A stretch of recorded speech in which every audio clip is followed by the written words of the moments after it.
Hello students, I hope you all are fine. आज हम कक्षा छठी के समाज शास्त्र का पहला चैप्टर पढ़ेंगे जिसका नाम है पृथ्वी पर स्थानों की स्थिति। चैप्टर की शुरुआत में हमारे पास आर्यभट्ट की एक पंक्ति दी गई है जिसमें लिखा है, पृथ्वी अंतरिक्ष में स्थित है जो जल, पृथ्वी, अग्नि और वायु से बनी हुई है और यह गोलाकार है। यह सभी स्थलीय और जलीय प्राणियों से घिरी हुई है। क्या कहा गया है? पृथ्वी जो है वो अंतरिक्ष में स्थित है जो जल, पृथ्वी, अग्नि और वायु से बनी हुई है। मतलब ये पंच तत्वों से बनी हुई है और यह गोलाकार है। हम सभी को पता है कि हमारी पृथ्वी जो है वो गोलाकार है। यही जो है वो आर्यभट्ट भी कहते हैं कि हमारी पृथ्वी गोलाकार है। यह सभी स्थलीय और जलीय प्राणियों से घिरी हुई है। पृथ्वी पर जो है वो जीवन संभव है, इसलिए यह स्थलीय और जलीय प्राणियों से घिरी हुई है। ठीक है, ये कहा गया है आर्यभट्ट के द्वारा।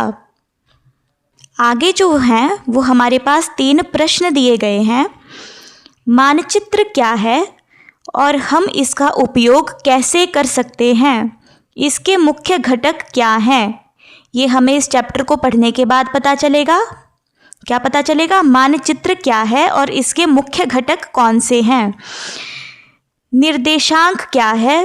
पृथ्वी पर किसी स्थान को अंकित करने के लिए अक्षांश और देशांतर का उपयोग कैसे किया जाता है? और तीसरा प्रश्न जो है वो है, देशांतर से स्थानीय समय और मानक समय कैसे संबंधित है? ये जो है वो महत्वपूर्ण प्रश्न हैं जिनका उत्तर हमें इस चैप्टर में मिलेगा। आगे हमारे पास चैप्टर में दिया गया है, कल्पना कीजिए आप पहली बार किसी नगर की यात्रा कर रहे हैं। उस नगर में आप जिन स्थानों की यात्रा करना चाहते हैं उनका पता कैसे लगाएंगे? अगर आप किसी नगर में जाते हैं, आपको वहाँ के बारे में कुछ भी नहीं पता, तो आप वहाँ की जो भी फेमस जगहें होंगी, जो भी रमणीय स्थल होंगे, उनका पता आप कैसे लगाएंगे? आप सहायता के लिए किसी स्थानीय व्यक्ति से पूछ सकते हैं अथवा उस नगर के मानचित्र को देख सकते हैं।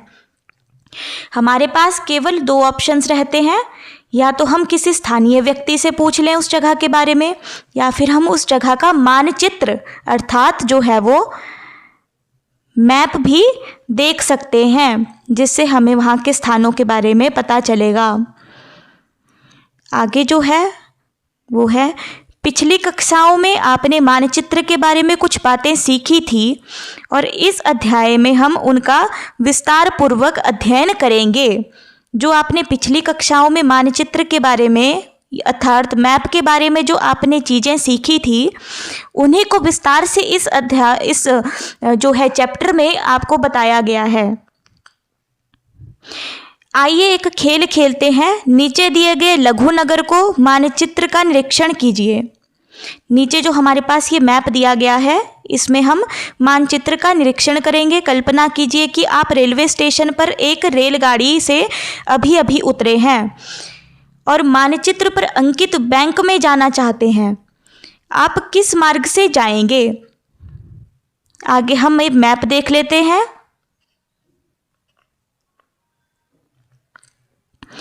ये जो है हमें एक मैप दिया गया है, इसमें हमें कहा गया है कि हम रेलवे स्टेशन पे मतलब यहाँ उतरे हैं और हमें कहाँ जाना है?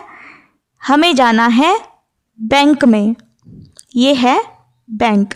ये एक मानचित्र दिया गया है, ये है रेलवे स्टेशन और ये है बैंक। हमें यहाँ से यहाँ पहुँचना है, तो हम कैसे पहुँचेंगे?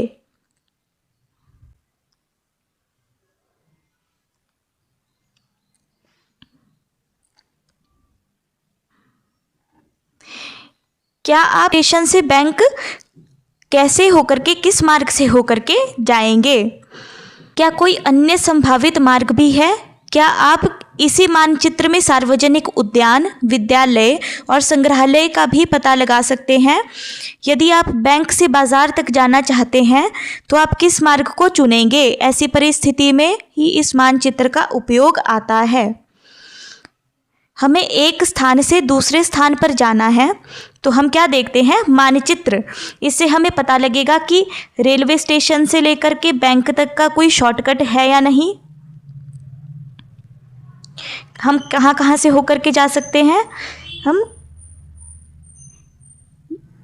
इस मार्ग से होकर के बैंक जा सकते हैं, हम चिकित्सालय से ये सब कुछ पार करके भी बैंक पहुंच सकते हैं। यहाँ से भी एक मार्ग है जहाँ से हम जा सकते हैं।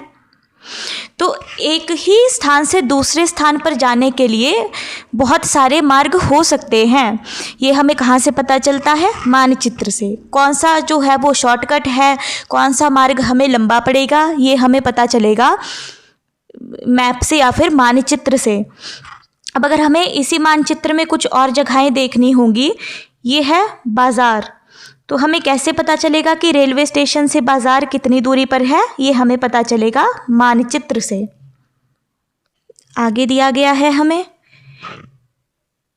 मानचित्र स्थानों का पता लगाने के लिए एक मार्गदर्शन की तरह है, जो यह दर्शाता है कि किसी स्थान की स्थिति कहाँ है और कहाँ तक कैसे पहुँचा जा सकता है। मानचित्र से हमें क्या पता चलता है, ये हमारे लिए एक मार्गदर्शक है, जिससे हमें पता चलता है कि किसी स्थान की स्थिति, वहाँ से कोई स्थान कहाँ पर है, ये हमें पता चलता है मानचित्र से। वहाँ तक कैसे पहुँचा जा सकता है, ये हमें पता चलता है मानचित्र से। जैसे हमने देखा कि रेलवे स्टेशन से जो है वो बैंक तक कैसे पहुँचा जाएगा, ये हमें मानचित्र देख करके पता चला कि कौन कौन से रास्ते हैं। मानचित्र के दाएं कोने के शीर्ष पर चार तीरों पर ध्यान दीजिए। हम आगे देखेंगे कि वह कुछ विशिष्ट दिशाएं हैं जो इंगित करते हैं और मानचित्रों को समझने में अधिक सहायक होते हैं। जो हमारे पास ये चार दिशाएं दी गई हैं, कौन कौन सी दिशाएं हैं, उत्तर, पश्चिम, पूर्व और दक्षिण। ये जो दिशाएं हैं, इसे हमें मानचित्र देखने में आसानी होती है। हमें पता चलता है कि कौन सी दिशा में कौन सी जो है वो स्थान जो है वो मौजूद है। आगे हमें एक एक्टिविटी दी गई है, जिसमें कहा है कि पृष्ठ 8 पर दिए गए मानचित्र 1.1 में चिकित्सालय को अंकित कीजिए। नीले रंग में दिखाए गए क्षेत्र है और विद्यालय, नगर पंचायत और सार्वजनिक उद्यान में से रेलवे स्टेशन के कौन सा स्थान सबसे अधिक दूरी पर है। ये जो है हमें मानचित्र देख करके पता लगेगा। आगे हमें दिए गए हैं मानचित्र के और उनके घटक। हम इस साधारण उदाहरण से समझ सकते हैं कि मानचित्र किसी भी क्षेत्र का एक प्रतीकात्मक चित्रण या रेखांकन है। जब हमें एक पूरा क्षेत्र दिखाना हो, ये बहुत बड़ा क्षेत्र है, तो हम इसका क्या बनाएंगे, एक मानचित्र। इस मानचित्र पर वो सारी चीज़ें लिखी होंगी और वो दर्शाई गई होंगी जो इस इतने बड़े इलाके में मौजूद हैं। तो मानचित्र क्या होगा, एक प्रतीकात्मक चित्रण है। ये प्रतीकात्मक चित्रण है, एक बहुत बड़े स्थान, बहुत बड़े एरिया का जो है वो एक छोटा सा प्रतीकात्मक चित्रण है। हम उसको शॉर्ट करके बता रहे हैं एक कागज़ पर बना करके कि कौन सा स्थान कहाँ पर है, कितनी दूरी पर है। तो जो मानचित्र है वो किसी भी क्षेत्र का एक प्रतीकात्मक चित्रण या फिर रेखांकन है। यह एक लघु क्षेत्र, गांव या कस्बा, एक बृहद क्षेत्र, मान लीजिए कि आपका जनपद या राज्य अथवा भारत जैसे किसी अति विशाल देश या संपूर्ण विश्व भी हो सकता है। जो मानचित्र है वो एक छोटे इलाके से लेकर के एक बहुत बड़े इलाके तक का जो है वो हमें प्रतीकात्मक चित्रण दे सकता है। अगर हमें एक अपने गांव का मानचित्र बनाना होगा तो हमारा गांव भी उसमें हम उसको दिखा सकते हैं, और हम एक पूरी दुनिया का भी मानचित्र बना सकते हैं। ये हमारे पास दिया गया है। मानचित्र में आप सतह को ऐसे देखते हैं जैसे आप उसे ऊपर से देख रहे हैं।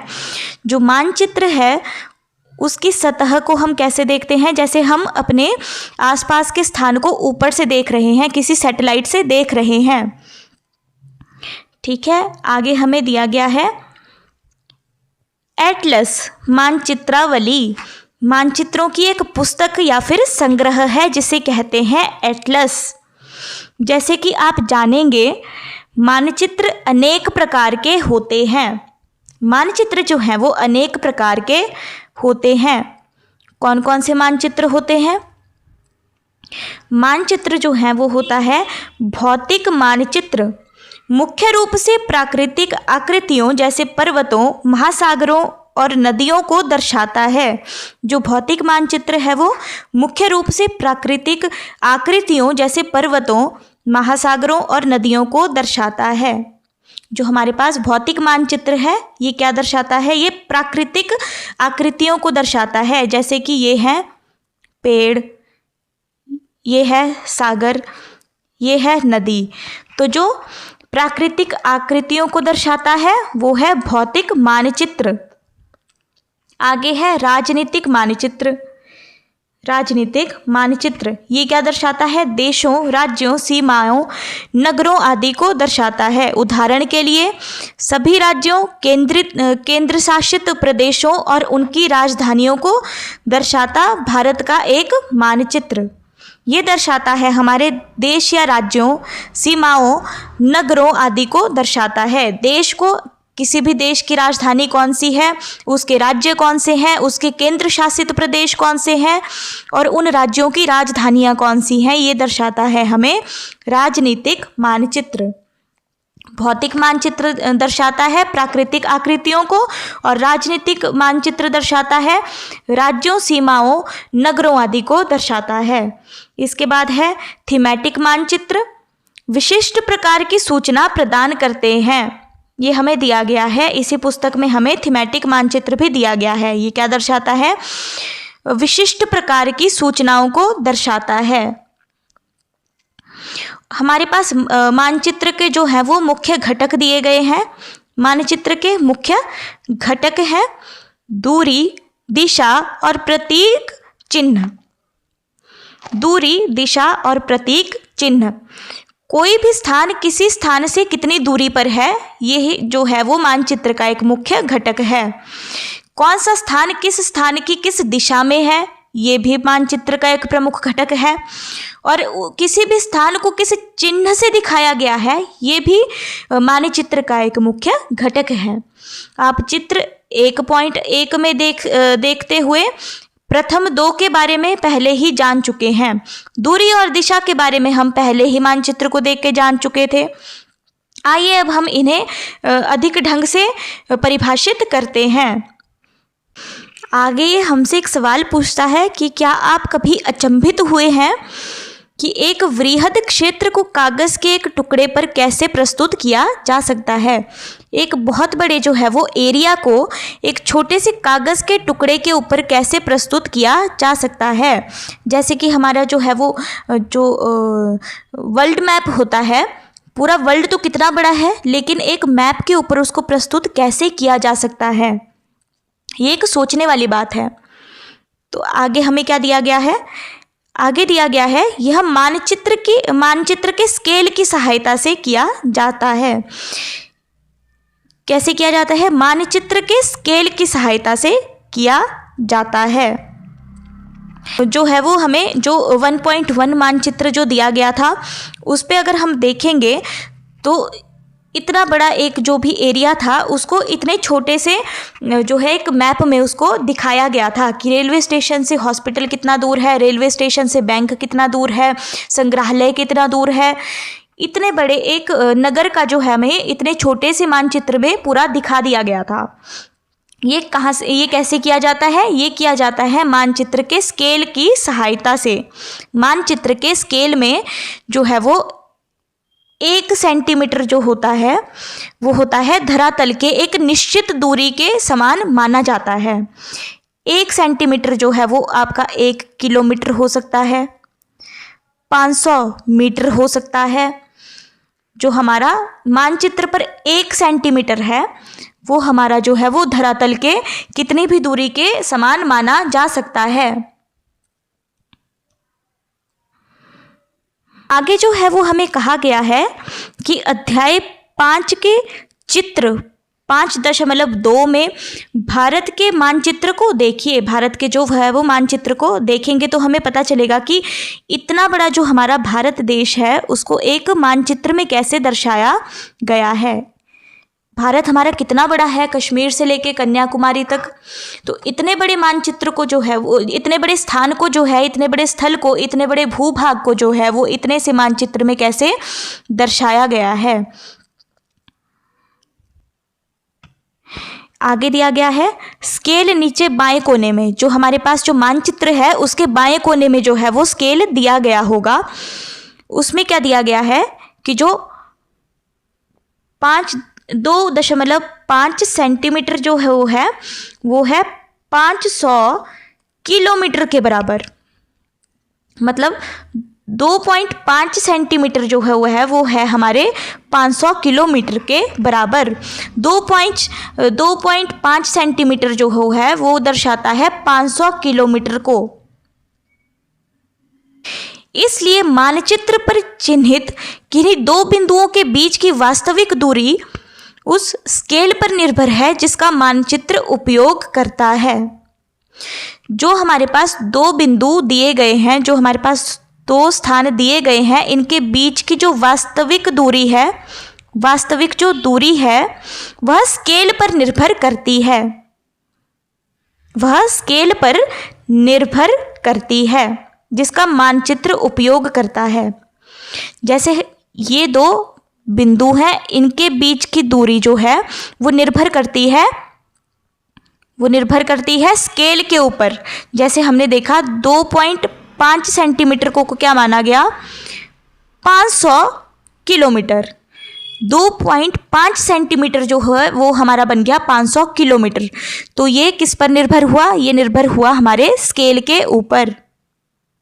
जो है वो हमारे पास कुछ एक्टिविटीज़ दी गई हैं जिनकी सहायता से हम मानचित्र के बारे में और ज़्यादा अच्छे से जान सकते हैं और स्केल के बारे में भी जान सकते हैं। आगे हमारे पास दिया गया है, आइए लघुनगर के मानचित्र 1.1 में दाईं ओर शीर्ष पर स्थित 4 तीरों को वापस लाते हैं। जो हमारे हमें 4 दिशाओं के बारे में उसमें बताया गया था, कौन कौन सी थी, उत्तर, दक्षिण, पूर्व और पश्चिम। ये जो थी वो हमें 4 दिशाएं दी गई थी। इन दिशाओं पर हम वापस आएंगे। जो हमारी 4 दिशाएं हैं इन्हें क्या कहा जाता है, चतुर्दिश या फिर प्रधान बिंदु। चतुर्दिश या फिर प्रधान बिंदु। जो हमारी 4 दिशाएं हैं इन्हें कहा जाता है चतुर्दिश या फिर प्रधान बिंदु। जो हमारी दिशाएं होती हैं वो किस काम आएंगी, मानचित्र पर हमें जब 4 दिशाओं के बारे में पता होगा तो हम पता लगा सकते हैं कि कौन सा बिंदु किसके पूर्व में स्थित है, किसके पश्चिम में स्थित है, किसके उत्तर में है या फिर किसी के दक्षिण में है। जैसे यहाँ पर हमारा जो है वो हॉस्पिटल है, यहाँ पर हमारा बैंक है, तो हम क्या कह सकते हैं कि जो हॉस्पिटल है बैंक वहाँ से कहाँ है, दक्षिण की ओर स्थित है। हॉस्पिटल से बैंक कहाँ है, दक्षिण की ओर। इसलिए हमारे जो है वो हमें प्रधान बिंदु या फिर जो 4 दिशाएं चतुर्दिश हैं ये हमारे काम आती हैं किस चीज़ के, कि कौन सा जो स्थान है वो कौन से स्थान के किस दिशा में स्थित है। जो हमारी 4 दिशाएं हैं इनके बीच में भी कुछ दिशाएं आती हैं। जैसे उत्तर और पूर्व के बीच में आएगी उत्तर पूर्व, पूर्व और दक्षिण के बीच में आएगी दक्षिण पूर्व, दक्षिण और पश्चिम के बीच में आएगी दक्षिण पश्चिम, और जो है वो पश्चिम और उत्तर के बीच में आएगी उत्तर पश्चिम। तो है ये हमारी कुछ दिशाएं हैं। हम कैसे चलेंगे, हम इनको गिनेंगे घड़ी के हिसाब से। जैसे घड़ी हमारी इस बिंदु से लेकर 12 बजे से 12 बजे तक वापस आती है, इसी डायरेक्शन में हम इन दिशाओं को गिनेंगे। आगे हमारे पास दिया गया है कि जो लघुनगर का एक मानचित्र हमें दिया गया था, जो था मानचित्र 1.1। इसे अगर हम फिर से देखेंगे तो इसमें आप इन चीज़ों की पहचान कीजिएगा। बाजार चिकित्सालय के उत्तर में स्थित है, ये सही है या गलत, ये आप अपनी पुस्तक से देख करके लिख सकते हैं। संग्रहालय बैंक के दक्षिण पूर्व में है। रेलवे स्टेशन चिकित्सालय के उत्तर पश्चिम में है। झील आवासीय भवन के उत्तर पश्चिम में है। और आगे क्या क्या कहा गया है? आगे कहा गया है, अपने विद्यालय को प्रारंभिक बिंदु मानते हुए क्या आप जानते हैं कि आपका घर लगभग किस दिशा में स्थित है? आप अपने विद्यालय से अपने घर तक का एक मानचित्र तैयार कर सकते हैं। उससे आप देख सकते हैं कि आपका जो विद्यालय है वो आपके घर से किस दिशा में स्थित है। उत्तर में है, दक्षिण में है, पूर्व में है या फिर पश्चिम में, पूर्व में है या फिर पश्चिम में है। ये आप एक्टिविटी जो है वो ट्राई कर सकते हैं। ये आपकी जो है स्कूल की कक्षाओं में आपसे करवाया जाएगा, लेकिन अगर आपके टीचर नहीं भी करवाते हैं तो भी आप जानकारी के लिए इनको खुद से जो है वो कर सकते हैं। आगे हमें दिया गया है प्रतीक चिन्ह। प्रतीक चिन्ह क्या होता है? प्रतीक चिन्ह मानचित्र का एक और महत्वपूर्ण घटक है। हमने मानचित्र के जो हैं वो घटक देखे थे, कौन से थे? दूरी, दिशाएं और प्रतीक चिन्ह। एक बिंदु से दूसरा बिंदु कितनी दूरी पर है, एक बिंदु से दूसरा बिंदु कौन सी दिशा में है, और अब आता है हमारे पास प्रतीक चिन्ह। अब हम देखेंगे कि प्रतीक चिन्ह क्या होता है। मानचित्रों का एक और महत्वपूर्ण घटक है प्रतीक चिन्ह। हमारे मानचित्र में वास्तविक भवनों और कुछ अन्य विषयों के लघु आरेख ड्राइंग, जो हमारे प्रतीक चिन्ह है वो है हम किस प्रतीक का चिन्ह किसको दर्शाने के लिए करते हैं। जैसे ये है पहाड़, ये है नदी। जब आप स्कूल में छोटी कक्षाओं में रहे होंगे तो आपने पक्का ऐसी कोई एक सीनरी बनाई होगी जिसमें आपने यहाँ एक घर बनाया होगा, यहाँ पहाड़ दिखाए होंगे, पहाड़ों पर बर्फ़ दिखाई होगी, यहाँ से निकलती एक नदी दिखाई होगी, यहाँ पर कोई पेड़ दिखाया होगा। तो ये जो है वो हम बचपन से एक ड्राइंग बनाते आ रहे हैं, जिसे तो अब शायद से एक राष्ट्रीय ड्राइंग घोषित कर दिया जाना चाहिए। ये हमारी एक ड्राइंग रहती है, तो इसमें हम चिन्हों का ही तो इस्तेमाल कर रहे हैं। पहाड़, जब हम ओरिजिनल में पहाड़ देखेंगे वो ऐसे थोड़ी ना दिखते हमें, लेकिन हम पहाड़ों का एक चिन्ह तैयार करते हैं कि ये जो है वो पहाड़ हैं, ये एक घर है। जब हम ओरिजिनल में देखेंगे ऐसा घर नहीं होता, लेकिन हमने एक ड्राइंग में जो है वो हमने एक प्रतीक दिखाया है कि ये हमारा घर है। कौन सा पेड़ आपको ऐसा दिखेगा, लेकिन ये जो है वो एक चिन्ह हम दिखाते हैं कि ये क्या है, एक पेड़ है। लेकिन एक बड़े नगर या एक देश के मानचित्र पर इन सभी को चित्रण के लिए पर्याप्त स्थान नहीं होगा। इसकी जगह इन आकृतियों के रेखांकन के लिए चिन्हों का उपयोग किया जाता है। आप इतनी बड़ी बड़ी बिल्डिंग्स को एक मानचित्र एक कागज़ के टुकड़े पर कैसे दिखाएंगे? पूरी दुनिया में कितने सारे घर होंगे, आप कैसे दिखाएंगे?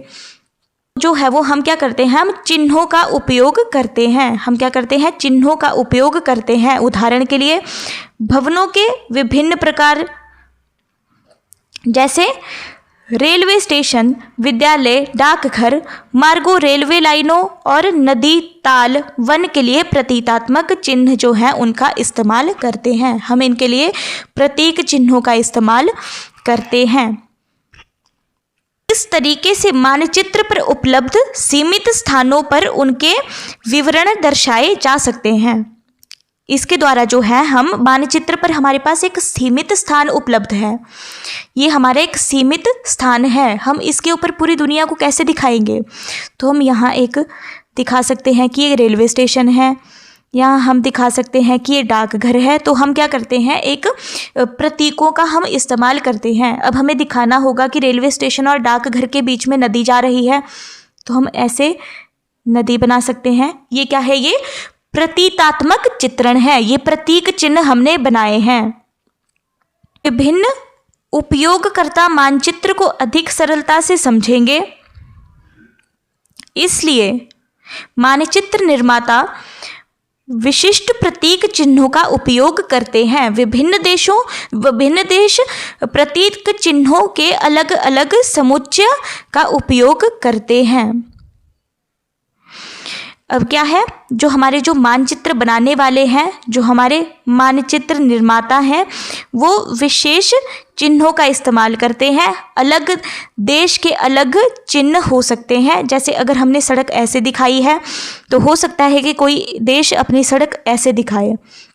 ये क्या है, ये है जो है हमारे प्रतीक चिन्ह हैं। विशेष विभिन्न देशों के विभिन्न प्रतीक चिन्ह हो सकते हैं और उनके लिए हो सकता है कि अगर हम अपने देश में ऐसे सड़क दिखा रहे हैं, कोई देश ऐसे अपनी नदी दिखाता हो। तो विशेष हमें ध्यान देने की बात जो है वो है विभिन्न देश प्रतीक चिन्हों के लिए अलग अलग समुच्चय का प्रयोग करते हैं। अलग अलग देशों के लिए अलग अलग चिन्ह अलग अलग चीज़ दर्शा सकते हैं। सरकारी निकाय भारतीय सर्वेक्षण विभाग ने भारत या फिर भारत के जितने भी भाग हैं के मानचित्रों के लिए प्रतीक चिन्हों का एक संकलन निर्धारित किया है। हमारे देश में जो है वो चिन्हों का एक संकलन निर्धारित किया गया है जो हमें आगे दिया गया है। इसमें क्या है, ये हमारे देश में जो जितने भी चिन्ह होंगे जिन्हें हम मानचित्र पर दिखाएंगे भारत के किसी भी पूरे भारत या फिर भारत के किसी भी भाग में जो है वो इन्हीं चिन्हों का इस्तेमाल किया जाता है। ये क्या है, रेलवे लाइन, बड़ी लाइन, छोटी लाइन जो है, स्टेशन जो हमारे रेलवे स्टेशन हैं उनके लिए ऐसे चिन्हों का प्रयोग किया जाता है। जो हमारी सड़कें हैं, पक्की सड़क के लिए इसका इस्तेमाल और कच्ची सड़क के लिए इसका इस्तेमाल किया जाएगा। जो हमारी सीमाएं हैं, राष्ट्रीय सीमा ये है, ये हमारी राज्य की सीमा है और ये हमारे जिला की सीमा है। उसके बाद हमारे पास आते हैं नदी। नदी को जो है हम ऐसे दिखाते हैं। ये हमारे पास है कुआं, ये हमारे पास है तालाब, ये है एक नहर और ये है सेतु या फिर पुल। हम पुल को ऐसे दिखाएंगे। उसके बाद है ये है हमारे पास मंदिर, ये है गिरजाघर, ये है मस्जिद और ये है छतरी। जैसे मंदिर अगर आपने देखा होगा तो कोई भी मंदिर आपको ऐसा दिखने में नहीं लगेगा, लेकिन फिर भी ये जो है हमने एक चिन्ह मान लिया है। ये हमारे पास चिन्ह है कि अगर ये चिन्ह बना हुआ है तो मतलब कि मंदिर जहाँ आप खड़े हुए हैं यहाँ से किसी भी दिशा में या फिर किसी भी दूरी पर जो है वो मंदिर किस ओर है। अगर आप किसी भी मानचित्र में इस चिन्ह को देखते हैं तो इसका अर्थ है कि वो है मंदिर। अब डाकघर के लिए हम इस्तेमाल करते हैं पीओ का। पीओ मतलब पोस्ट ऑफिस, ठीक है। ये है हमारे पास जो है डाक एवं टेलीग्राफ कार्यालय, पोस्टल या फिर जो टेलीग्राफ जो ऑफिस है वो ये है। उसके बाद हमारे पास आता है पुलिस स्टेशन। पुलिस स्टेशन के लिए हम इस्तेमाल करते हैं पीएस का। पीएस अर्थात पुलिस स्टेशन। बस्तियों के लिए हम ये बनाएंगे और कब्रिस्तान के लिए हम ये इसका इस्तेमाल करते हैं। उसके बाद हमारे पास आते हैं वृक्ष।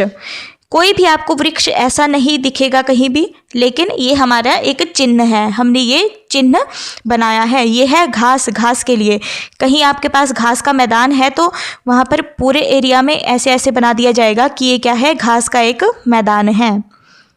बचा हुआ चैप्टर हम अगले भाग में पढ़ेंगे। आप चैनल को सब्सक्राइब करना बिल्कुल भी मत भूलिएगा और हमारी यही आशा है कि हम सभी तक शिक्षा जो है वो अच्छे से पहुंचा सकें और हम मुफ्त में, बच्चों को ट्यूशन लगवाने की ज़रूरत ना पड़े, हम मुफ्त में ही घर घर तक बच्चों को शिक्षा प्रदान करें। यही हमारे इस चैनल का मुख्य उद्देश्य है। इसका प्रोत्साहन हमारे लिए बहुत आवश्यक है, इसलिए चैनल को लाइक कीजिएगा, अपने अच्छे अच्छे कमेंट भेजिएगा और चैनल को सब्सक्राइब करना बिल्कुल भी मत भूलिएगा। आशा है कि आप सभी अपना ध्यान रखेंगे। आज के लिए धन्यवाद।